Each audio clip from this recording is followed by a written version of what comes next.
Realisasi investasi pada Januari hingga Maret 2015 mencapai 124,6 triliun rupiah atau naik 16,9% ketimbang kuartal Oktober hingga Desember 2014. Dari angka ini, nilai investasi domestik mencapai 42,5 triliun rupiah atau naik 22,8%. Sedangkan modal asing tumbuh 14%, dari 72 triliun menjadi 82,1 triliun rupiah. Kepala Badan Koordinasi Penanaman Modal Franky Sibarani menyebut, investasi yang masuk sepanjang kuartal pertama ini sudah mencapai 24%, atau seperempat dari total target 2015 yang dipatok sebesar 519,5 triliun rupiah. Ini tentu sinyal positif di tengah perlambatan ekonomi yang terjadi di seluruh dunia, termasuk Indonesia. Mampukah pertumbuhan investasi kali ini mendongkrak pertumbuhan ekonomi? Apa yang harus dilakukan pemerintah untuk mencapai target investasi 2015 sekaligus memberi dampak nyata penyerapan tenaga kerja dan kenaikan produksi barang berorientasi ekspor?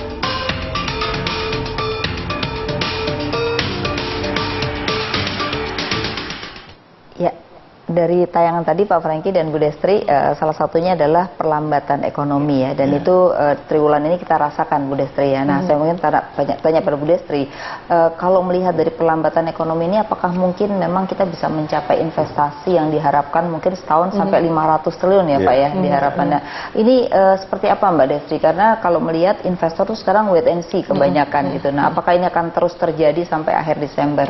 Ya, memang di kuartal pertama tahun ini memang masa yang cukup berat ya, bukan hanya buat ekonomi Indonesia tapi juga sebenarnya di global sendiri, karena mereka sendiri di Amerika sendiri juga nggak jelas kapan mereka akan mulai normalisasi itu. Betul. Kapan mereka akan mulai naikkan suku bunga, karena data terus berubah, kadang nanti baik kemudian turun lagi. Nah, di domestik sendiri ya kita juga memang masih banyak hal-hal yang merupakan penyesuaian-penyesuaian dengan pemerintahan yang baru, dengan program-program yang baru, dan sementara itu memang secara siklus di kuartal pertama itu biasanya bisnis kan belum kick in ya. Mereka masih posisi wait and see. Diharapkan April Mei ini sebenarnya ya. Termasuk perbankan. Perbankan juga biasanya pertumbuhan kredit di awal kuartal, di kuartal pertama ini juga nggak terlalu tinggi. Nah, tentunya dengan segala macam series dari kebijakan yang dilakukan oleh pemerintah khususnya untuk menyederhanakan proses perizinan, kemudian juga mengadres masalah pertanahan gitu kan.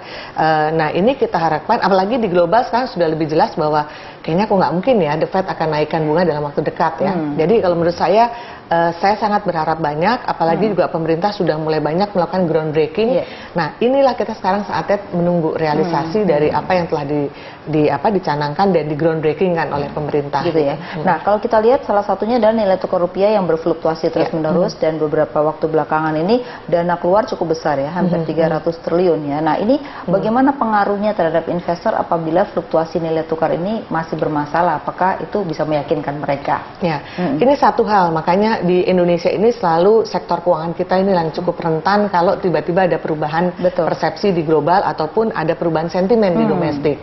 Jadi memang sebenarnya ini adalah tugas dari regulator bagaimana kita bisa memperdalam sektor keuangan kita, karena kita tahu sektor keuangan kita ini yang paling paling dangkal dibandingkan dengan negara-negara lain.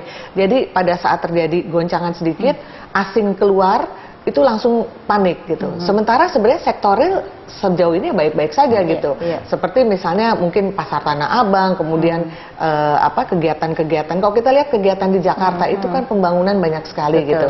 Tapi memang ini yang harus menjadi perhatian juga bagi pemerintah dan juga pelaku bisnis, bahwa kita ini menghadapi dunia yang sektor keuangan yang penuh dengan ketidakpastian saat ini. Jadi tentunya upaya Bank Indonesia ataupun OJK dalam menciptakan instrumen baru, bagaimana mereka bisa menghedging posisi mereka yang dalam US dollar, itu menjadi salah satu jalan keluar. Kalau kita ingin pembangunan kita tetap jalan, instrumen di sektor keuangan juga diperkaya, sehingga investor itu juga mempunyai bumper gitu loh. Jadi mereka nggak terbuka begitu aja. Ketidakpastiannya itu jadi ketidakpastian bisa dimitigasi lah itu. Jadi itu yang perlu dilakukan ya oleh itu yang harus regulator dilakukan. ya. Jadi pertumbuhan bersamaan, sektor realnya tumbuh, sektor keuangannya juga harus lebih diperdalam dan juga lebih diciptakan instrumen-instrumen yang bisa memang mendukung pendalaman sektor keuangan. Nah, Pak Franky, pertanyaan investor sebenarnya yang mendasar apa sih terhadap terutama asing ya terhadap Indonesia supaya agar mereka tuh diyakinkan untuk bisa menciptakan investasi lebih cepat? Begini, saya udah ke Cina, Jepang, Korea dan Taiwan, ya. Mereka itu waktu saya tanya mengenai kurs misalnya, dulu nggak ada masalah. Karena mesin-mesin yang didatangkan ke Indonesia mesin-mesin dari mereka, artinya tidak ada kebutuhan, gitu ya, tidak ada kebutuhan terhadap US. Satu. Kemudian yang kedua, umumnya mereka memang mengalami kendala, seperti misalnya di Taiwan. Taiwan itu mereka untuk pabrik-pabriknya yang di China itu sudah kesulitan, karena pertama upahnya jauh lebih mahal sekarang.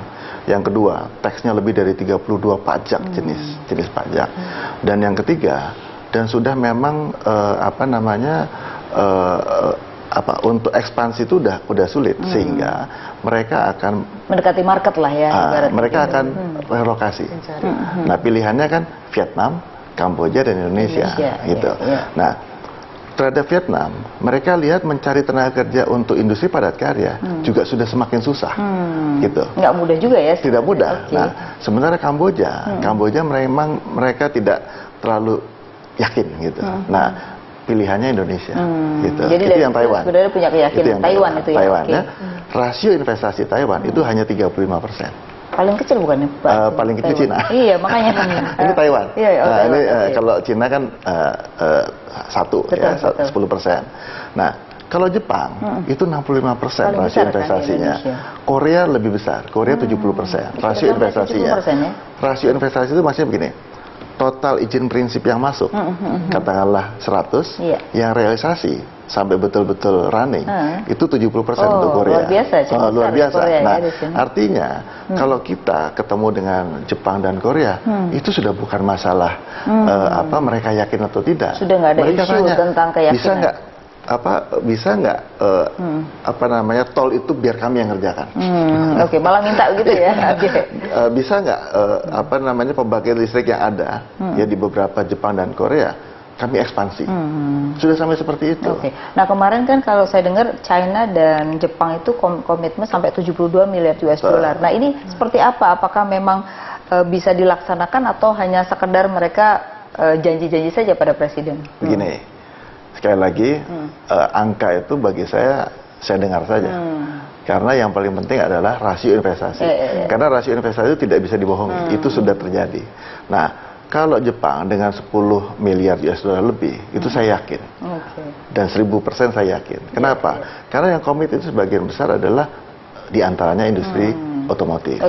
Ya, kemudian ada sektor makanan, kemudian ada sektor komponen, ya. Elektronik ada. Nah, tapi kalau di Cina itu kan lebih banyak infrastruktur, ya kan, atau juga transportasi seperti kereta api cepat misalnya. Nah, sekarang yang dilakukan oleh pemerintah dengan rasio 10%, kita ingin tingkatkan jadi 30 bahkan sebaiknya 50%. Jadi caranya adalah kita naikkan, yang sudah besar kita pertahankan ya. Kita pertahankan malah kita naikkan lagi sebetulnya. Nah, yang untuk China salah satu yang dilakukan oleh pemerintah, kita men-screening investor yang akan masuk ke Indonesia, khususnya yang BUMN. Gitu. Nah, nanti segmen berikutnya saya akan tanya tentang insentif, ya kan? Karena insentif itu menjadi penting supaya investor yang sudah ada itu reinvestasi, tidak melakukan dividennya dikeluarkan semua. Karena biasanya Pak, bulan Juni, April sampai Juni itu biasanya banyak dana keluar karena dividennya dibawa keluar.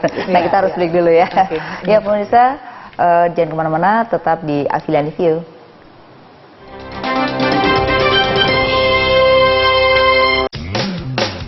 Kenyamanan terbang menggunakan maskapai penerbangan premium dengan fasilitas lengkap, kursi yang nyaman, ruang kaki yang luas, in-flight entertainment system, serta harga terjangkau. Terbang bersama Batik Air. Saya bangga menjadi bagian dari Berita 1 News Channel yang senantiasa menyajikan berita yang objektif independen, dan prinsip cover both side. Saya Fitri Megantara, saksikan Berita 1 News Channel dalam format High Definition di Channel 1 First Media dan Big TV. Live streaming di berita1.tv atau download aplikasi kami di Android dan iOS. Anda bukan hanya berhak tahu informasi, tapi Anda juga berhak memberitahukan informasi. Rekam kejadian menarik yang Anda temukan, upload dan kirim video tersebut ke redaksi Berita 1 News Channel. Hasil video tersebut kirim melalui email news@berita1.tv dalam format MP4, via Twitter @berita1tv. Tunggu apa lagi? Kini saatnya Anda menjadi bagian dari jurnalis warga di Citizen Reporting Berita 1 News Channel.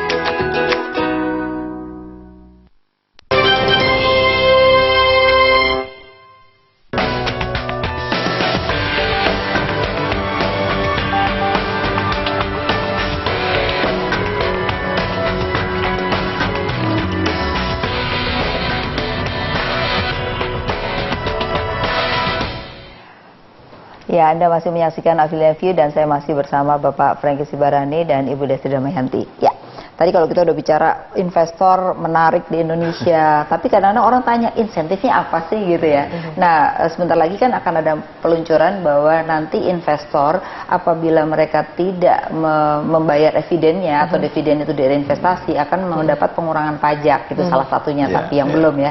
Nah, Mbak Destri kalau melihat sebenarnya petanya seperti apa sih insentif, karena selama ini kita tax holiday-nya tuh belum jalan lagi gitu lah, tapi ini diharapkan supaya lebih banyak lagi investor itu masuk ke Indonesia. Gimana modelnya?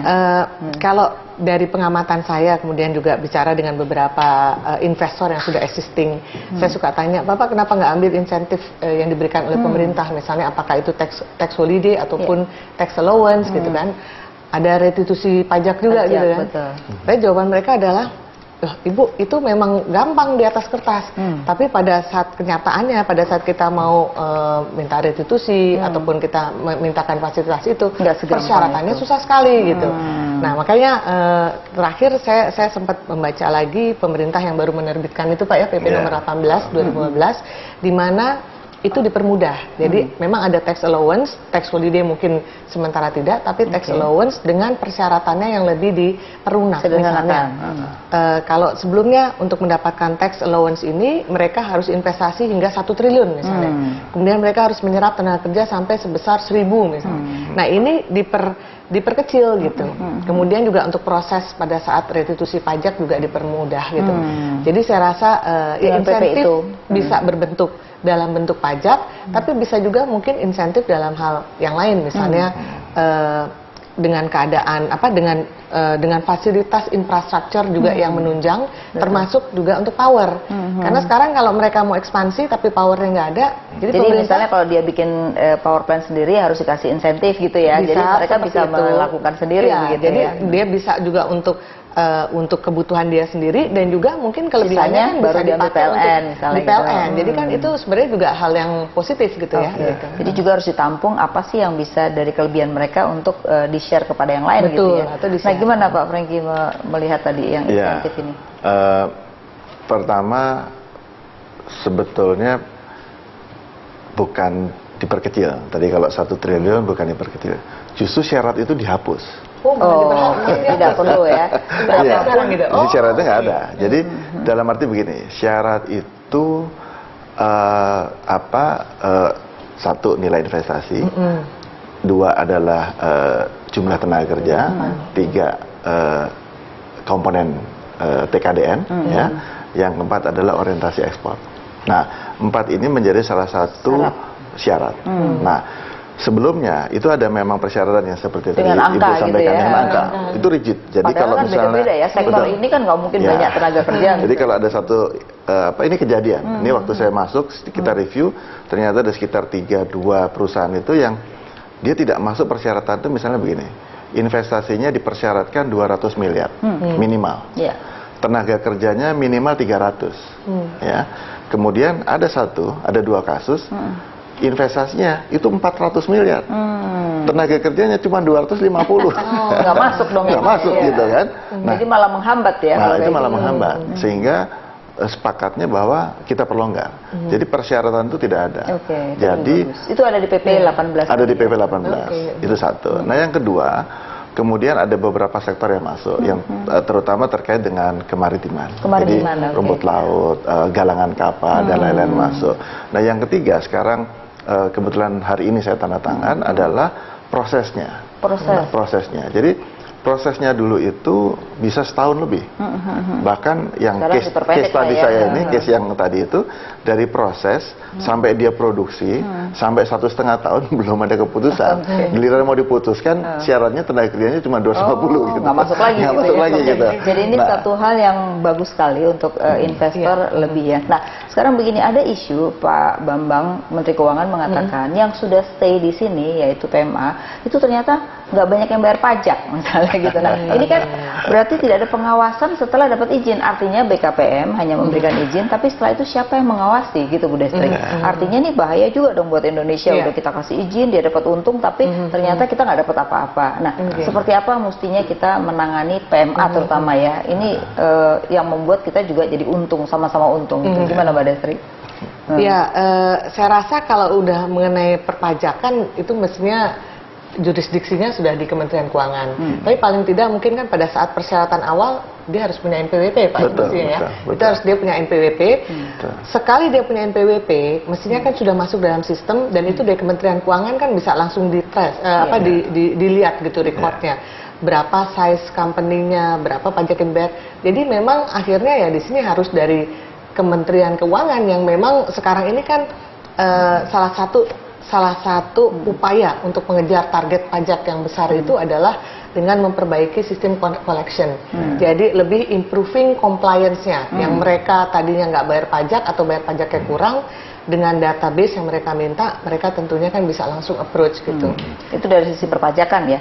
Tapi bahwa siapa Pak yang mengawasi jalannya usaha? Karena kita banyak yang tidak melihat PMA ini begitu izin ya sudah lepas aja. Nah, ini bagaimana koordinasi dengan BKPM? Ada mekanismenya. Di BKPM itu ada keharusan untuk melaporkan LKPM, laporan kegiatan penanaman modal, termasuk juga yang diberikan yang sudah berjalan, yang sudah berjalan dan juga termasuk yang diberikan tax allowance. Dia ada kewajiban untuk melaporkan. Kemudian dari sisi pengawasan kita ada BKPMD, ya. Jadi artinya setelah dan kita connect juga dengan Ditjen Pajak. Nah, harapannya dengan mekanisme cross check ini tentu harusnya sudah tidak luput ya. Nah, kalau kemarin hasil evaluasinya kenapa Pak luput gitu sampai banyak yang nggak bayar pajak? Sebetulnya dari sisi pemohon sendiri seperti tadi Bu Desti sampaikan, enggan juga untuk dicek pajaknya. Mereka mau tax allowance, tapi kalau sudah dicek pajak nggak mau juga. Ya, mendingan jadi biar aja gitu ya. Iya, karena itu prosesnya cukup lambat dan sedikit. Relatif sedikit sebetulnya, sampai periode 2014. Nah, yang sekarang ini kita tentu harapannya lebih banyak. Jadi diperbaiki gitu ya. Diperbaiki. Nah, selain isu itu, ada yang menarik adalah seringkali orang melihat bahwa PMA itu selalu mendominasi. PMDN itu relatif orang melihat kok kenapa nggak kita sendiri sih gitu? Kenapa harus asing? Nah, ini kadang-kadang kita masih membedakan asing dan PMDN dan PMA lah gitu ya. Padahal sebenarnya di Undang-Undang Penanaman Modal kita tidak mengenal lagi asing dan domestik ya. Nah, gimana Pak supaya orang tuh punya keberimbangan? Tadi saya dengar di suatu daerah, ini kebanyakan asing begitu. Gimana nih? Jadi begini, sebetulnya Undang-Undang PT kita ya, satu lembar saham. Jadi bukan dalam hitungan persen. Pemiliknya PMA, maka PT itu sudah masuk kategori PMA. Gitu. Saham berapapun. Jadi satu lembar saja, satu lembar itu sudah masuk kategori perusahaan itu PMA. Nah, kita tahu bahwa seperti Singapura kan banyak juga orang Indonesia yang dananya diparkir di sana, kemudian bikin perusahaan statusnya pasti PMA. Padahal ya orangnya itu juga gitu. Gitu ya, oke. Nah, Mbak Destri, ini kan menjadi menarik nih. Kita nih holding daripada perusahaan besar itu kebanyakan di Singapura ya. Nah, ini yang orang mengatakan bahwa pajak kalau gitu lebih banyak ke Singapura. Nah, bagaimana sih sebenarnya aturan supaya juga kita menikmati daripada itu? Jadi supaya holding juga harus ada di Indonesia. Nah, ini gimana nih? Wajar nggak seperti itu? Kita kebetulan memang institusi tempat saya di Bank Mandiri kebetulan kita melakukan suatu kajian tuh Mbak Afi. Menarik sekali. Jadi kita memang menduga dari hasil kajian kami kita perkirakan ada sekitar 150 sampai 200 miliar US dollar dana kita yang ada di luar negeri, khususnya di Singapura. Berarti lebih besar dari devisa kita dong, cadangan devisa kita ya. Iya. Di mana 50 miliarnya dalam bentuk fixed asset seperti properti, dan 150 miliarnya itu lebih ke papers gitu. Nah, ini yang sangat mobile, yang mungkin nanti masuk investasi, beli saham, bikin PMA di sini dan seterusnya. Terus kita coba tanya ke beberapa mereka, responden mereka, terus kita tanya kenapa sih mesti bikin banyak yang treasury office-nya di sana, holdingnya juga di sana gitu. Ternyata ada 3 hal memang alasan mereka. Yang pertama karena memang mereka punya bisnisnya tuh berkaitan di sana. Jadi memang ya mau nggak mau Singapura itu kan sebagai financial hub ya. Betul. Jadi bisnisnya mereka tuh memang terkonek dengan Singapura. Jadi itu infrastrukturnya memang sudah lengkap sekali. Itu satu. Kemudian yang kedua, kenapa? Karena di sana tuh banyak instrumennya. Jadi kalau saya ngelihat, aduh kayaknya ini udah nggak menarik instrumen ini, saya pindah ke instrumen ini. Di Indonesia kan kita nggak banyak instrumen-instrumen di sektor keuangan. Makanya tadi saya katakan juga termasuk untuk instrumen hedging, baru belakangan kan BI akhirnya oke, kita harus punya nih untuk hedging gitu. Kemudian yang ketiga adalah masalah tax, Pak. Jadi ini yang menjadi concern mereka gitu. Di sana lebih murah dan flat ya. Kalau di sini kan kita juga progresif pajaknya. Iya, kita juga pajaknya progresif. Dan kemudian lebih juga, ya termasuk kalau misalnya kita bicara investor lah di bonds market misalnya gitu. Kalau di sana mereka withholding tax itu minim sekali, bahkan nggak ada gitu.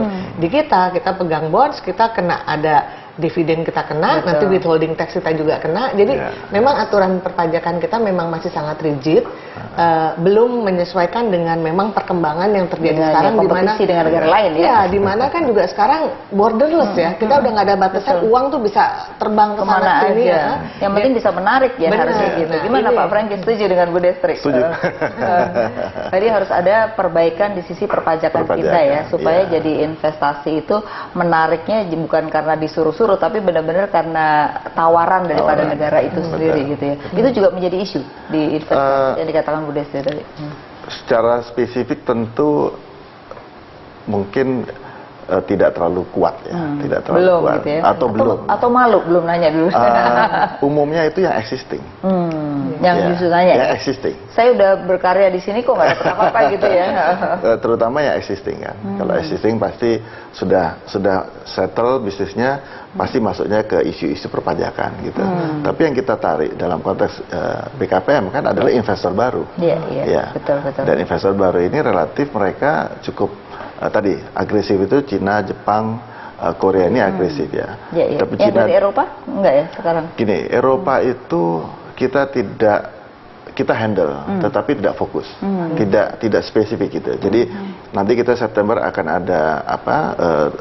ada beberapa negara seminggu ya, kita akan ke Prancis, ke Jerman, ke Inggris gitu ya. Kita ada perwakilan investment summit.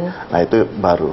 Jadi mungkin intensitasnya lebih sering untuk yang 4-5 negara ini. Oke.